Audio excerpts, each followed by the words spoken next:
We have a friend who's inside and is asking for updates because he's ready, and indigenous are ready to walk out.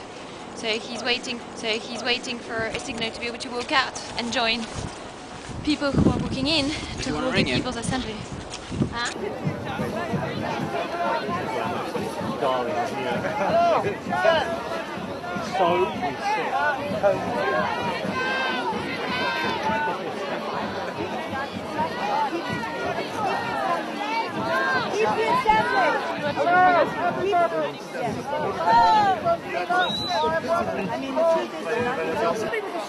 Okay.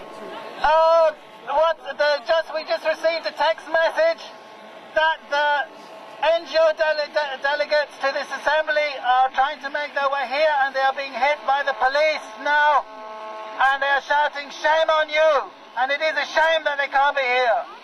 It's an absolute outrage that they're denying people their voice, and the voice of the people who are fighting for climate justice. let's move to the first. To give everyone only 2 minutes. Okay, good.